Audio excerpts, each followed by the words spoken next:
Peace, peace, Chigozie. How are you? I'm good. How are you?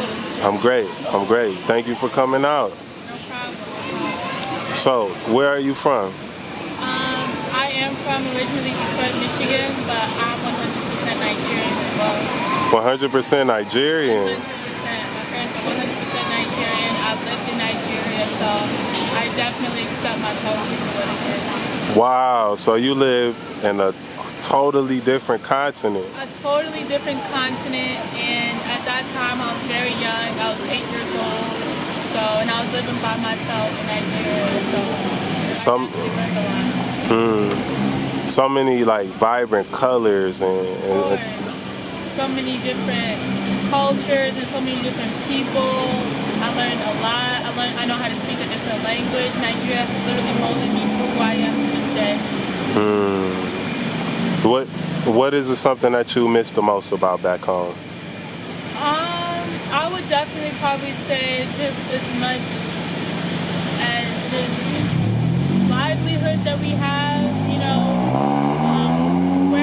I used to live where my parents grew up, and we really didn't come from anything, but everyone there is just always just so grateful for the little that we have, and we're always smiling, we're thriving, whether it's in our music, it's in our food, it's in the way we greet our people. Whenever you come to any like Nigerian household or anyone that has Nigerian hospitality, they will always show you love and always just make sure that you're good. Very welcoming, embracing. Yeah. What's some of the food that you miss the most from your childhood? Well, honestly, I still eat like probably the same foods because I still have my parents are Nigerian, so I still grew up in a Nigerian household. But definitely something that is kind of hard to find is I would say the original plantains. I love plantains. Plantains are just amazing. I still eat pretty much the same stuff, like fried rice, like Nigerian fried rice. I love rice and stew.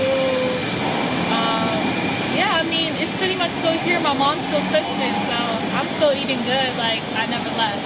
Did you learn how to cook those dishes too from your mom? Of course. I definitely learned how to cook fried rice, different kinds of stews, or native dishes. Of course. So, what was your biggest culture shock coming to America?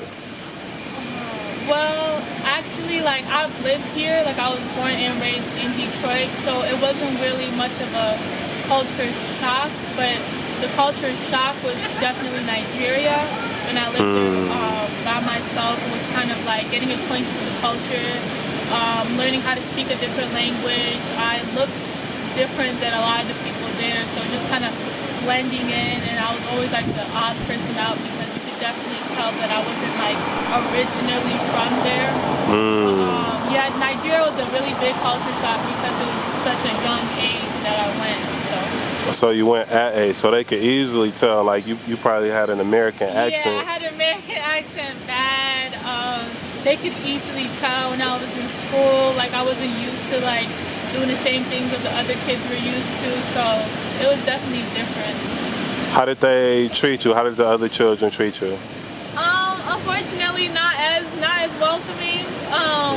But it definitely gave me tough skin, man. It really made me think that life. Sometimes you're put in situations and scenarios that you can't really control, and you just have to go with what you have and take the best of it. So that helped you navigate in circles back home in America that you might not really be welcome in naturally, or? Yeah, it definitely helped me coming back, being more grateful for everything that I had. I didn't always come from much, but even the little stuff having electricity, that was definitely a big part. Being able to wash your clothes in a laundry. Because in Nigeria we didn't have that. There would be times when the electricity would just shut off, and you would have to be able to cook without a stove, and you would have to be able to wash your clothes without having an official a laundromat or anything. So it definitely made me come home and be okay, all of these utilities and necessities I have are good, but I know how to survive without them. Could you see the stars easily at night? Because it probably was super pitch black without electricity. It was all the time. Yeah, I mean, I would always like stargaze and just look up to the stars and just think about the times before. Okay. So what's a favorite thing that you like about being an American? Being in America? An American. In America. I wouldn't say I'm American just because, like, I mean, I feel as though, like, yeah, like, I was born and raised here, but definitely I take my culture with me, and I wear pride. So I wouldn't even identify myself as being an American, but I would say living in America, my favorite thing I would say is people come here and they make your dreams come true. You may not be able to do it everywhere, it may be this thing or that thing in whichever country you're from, but I would definitely say here is like a land of opportunities, and my dad definitely taught me that, that if you have a vision, if you see something, this is definitely a place where you can make that happen, no matter how you look or what you are. You come here with a strong mindset and you work towards it, anything's possible.